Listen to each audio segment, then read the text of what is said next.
Hello everyone, good morning, welcome back to my channel. তোমরা সবাই কেমন আছো? আজকে তোমরা সবাই খুব ভালো আছো। তো আমিও মোটামুটি ভালোই আছি। তো দেখতেই পাচ্ছ আমার অবস্থা কি। আজকে হচ্ছে রবিবার, এখন বাজে সকাল 7:30টার মতো, মানে 7:15। ঘুম থেকে উঠেছি 5টার দিকে উঠে অনেক কাজ হয়ে গেছে। এর জন্য তখন আমার গলার ভয়েসটাও পুরো একদম, ঘুম থেকে উঠে এভাবে কথা বলা যায়? 5টার দিকে উঠে কত কাজ করলাম। ঠাকুর ঘরের পরিষ্কার করলাম, রান্নাঘর পরিষ্কার করলাম, এখন এই যে এই ঘরটা করবো। আর এই যে উনি এখনও ঘুমাচ্ছে, শুয়ে শুয়ে এখনও ঘুমাচ্ছে এখনও ঘুমাচ্ছে। মেয়েটা ওখানে আছে, কি করছে ভগবান জানে। তার মধ্যে পড়ছে বৃষ্টি। আজকে আবার হচ্ছে দাদু দিদা মামা আসবে ওই বাড়িতে ডাক্তার দেখাতে। তাহলে কত মানে চাপ, রাত্রে ঘুমই হয়নি, কত কাজ করলাম। এখন এই ঘরটা পরিষ্কার করব, সব ধোয়াধুয়ি করবো। বৃষ্টি হচ্ছে, হোক, আমার বারান্দা অনেক করে মেলে দেবো ওখানটায়। তো চলো তাড়াতাড়ি কাজে লেগে পড়ি। দেখো মাথার অবস্থা, টাইনে উঠবো, টাইনে। এই ওঠো,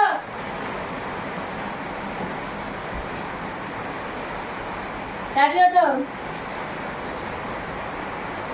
রাত্রে ঘুমাইছে 10টার দিকে, এখন 7:30 বাজে, এখনও ওঠার নাম নেই। আর আমি ঘুমাইছি রাত্রে 12টার দিকে, তাও 5টার দিকে উঠে গেছি। আমার তো চিন্তা ভাবনা আছে না, আমার কাজ আছে, তো কোনো চিন্তা ভাবনা নেই, আমার টেনশন আছে। আমার মেয়েটা ওখানে আছে, আমাকে তাড়াতাড়ি সব কাজ সারতে হবে। মেয়েটা ওখানে আছে, আমার একটা টেনশন যে মেয়েটা কী করছে না করছে। মা একা আছে, আমাকে তাড়াতাড়ি উঠে কাজ বাজ সেরে স্নান করে ওখানে যেতে হবে। আর তো নিশ্চিন্তা মানে ঘুমাচ্ছি। এত ঘুম কই থেকে আসে ভগবান জানি। রাতভর ফোন দেখবে আর দিনভর ঘুমাবে। আর কিছু বললে হপ হপ। তোমরা তো জানোই আমি প্রায় 15 থেকে 20 দিনের মতো বাড়িতে ছিলাম না। আর এই কারণে পুরো বাড়িটা নোংরা হয়ে গেছে। যদিও ক্যামেরায় সেটা বোঝা যাচ্ছে না, কিন্তু সামনাসামনি দেখলে ঠিকই বোঝা যায় কতটা নোংরা হয়েছে। আর আমি ছিলাম শুধু 2 রাত এখানে এসে, তাও আবার পরের দিন চলে যেতে হয়েছিল মামা বাড়িতে, তারপরের বার এসে বাড়িতে।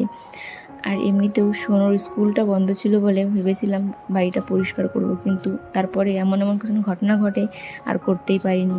হাতে আর মাত্র কয়েকদিন বাকি সোনুর স্কুল খোলার, তার আগে আমাকে পরিষ্কার করতে হবে। এর জন্যই রাত্রেবেলাতেই আমি কিন্তু বাড়িতে চলে এসেছি। আর তার থেকেও বড় কথা, আর কদিন পরেই আমার বাবার বাড়িতে হতে চলছে বড় অনুষ্ঠান, আর তখন আবার কাজে ব্যস্ত হয়ে পড়বো। আর তার আগে বাড়িঘর পরিষ্কার না করলে একদমই ভালো লাগে না। আগের দিন তো বড় বাড়িটা পুরো পরিষ্কার করে এসেছি, যতটুকু পেরেছি আর কি। একদিনে তো সব করা যায় না, তো যতটুকু পেরেছি করেছি। এবার আমারটা করে তারপরে আবার বাড়িতে যাব বাদবাকি কাজগুলো করতে। এর জন্যই সকাল 5টা থেকে কাজে লেগে পড়েছিলাম। আর ওকে কিন্তু আমি একটুকু ডাকিনি, তখন বাজে 7:30। ডেকেছি বলে আমাকে প্রচণ্ড পরিমাণে রাগ দেখালো। মানে কি বলবো, এক একটা সময় মনে হয় যে কি বলবো, মানে বাড়ি ছেড়ে সত্যি চলে যাই।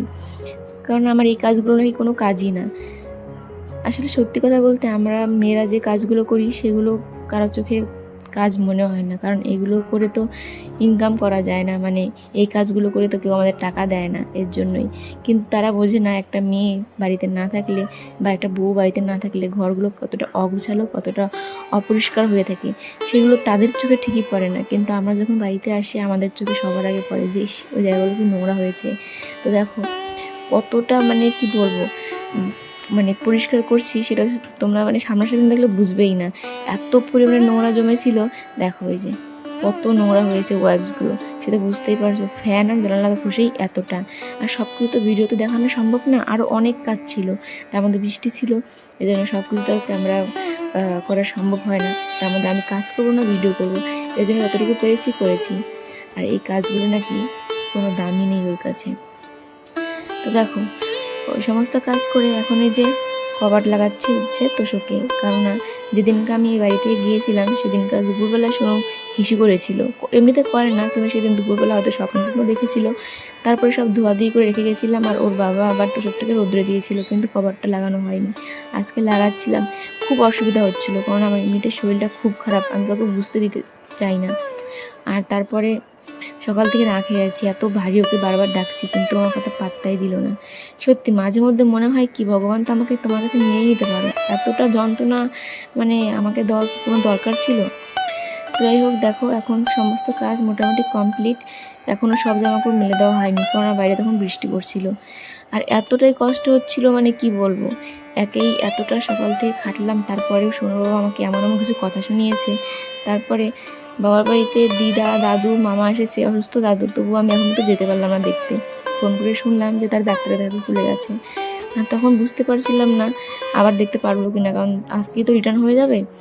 তারপরে আর কি, চোখের জল মুছে আবার কাজে লেগে পড়লাম, কারণ আমাদের মেয়েদের জীবন, চোখে জল পড়লেও সেই জলটা মুছে আবার কাজ করতেই হবে।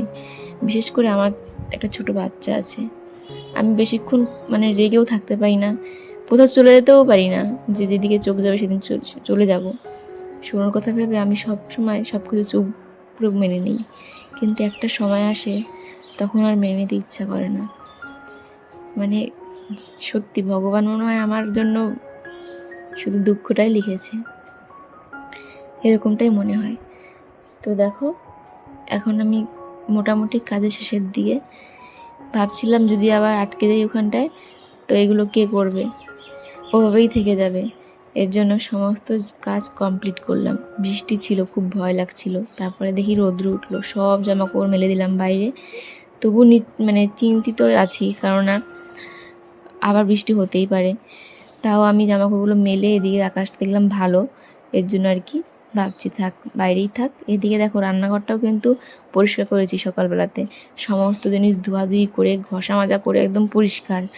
যেহেতু বাড়িতে অনুষ্ঠান হতে চলছে, সে বাড়ি হোক বা ও বাড়ি হোক, পরিষ্কার না হলে ভালো লাগে? বাজে হচ্ছে দুপুর 12টা, বাড়ির সমস্ত কাজকর্ম শেষ। মাঝে মধ্যে শরীরটাও আমাকে বলে ওঠে যে আর কত, এবার একটু থাম, নিজেকে একটু রেস্ট দে। কিন্তু কী বলবো, রেস্ট বলতে মেয়েদের জীবনে হয় না। তো এই যে সমস্ত জিনিস ধোয়াধুয়ি, ঘর বিছানো সব কমপ্লিট, সব মিলে দিয়েছি। প্রচণ্ড পরিমাণে রোদ্র উঠেছে, কিন্তু ভয় লাগছে যদি বৃষ্টি হয় তাহলে সব খুলে যাবে, শুকনো জামা যেগুলো শুকোচ্ছে আর কি।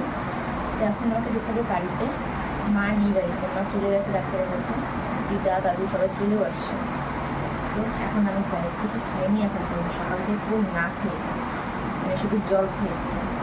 তো চলো যাবো, যে সেই শক্তিটুকু পাচ্ছি না, হেঁটে হেঁটেই যেতে হবে আমাকে, টোটো তো এই টাইমে পাবোই না। তো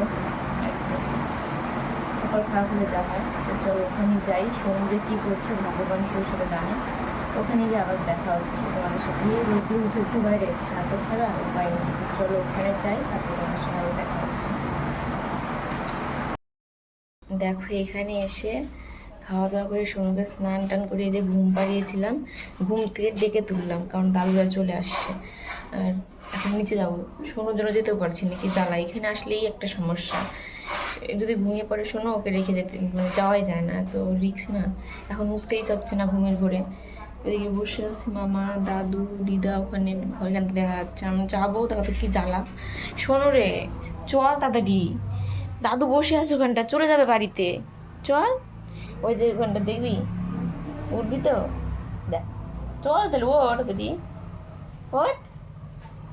দেখো কিরমভাবে শুয়ে আছে, তাড়াতাড়ি ওঠ, তাড়াতাড়ি ওঠ, ওঠ ওঠ। হ্যাঁ, যেটা চলে যাবে কিন্তু, তাড়াতাড়ি আয়। ডাক্তার কি বললো শুনতে হবে, হ্যাঁ তাড়াতাড়ি আস্তে আস্তে পড়ে যাবা। চলো, দাদু এখন শুয়ে একটু রেস্ট নিচ্ছে, ভাত খাওয়া দাওয়া করলে দাদুর টাকলু মাথা হয়ে গেছে। আর হাওয়া দিচ্ছে, হাওয়া, ফ্যানটা নিয়ে গেছে এখান থেকে।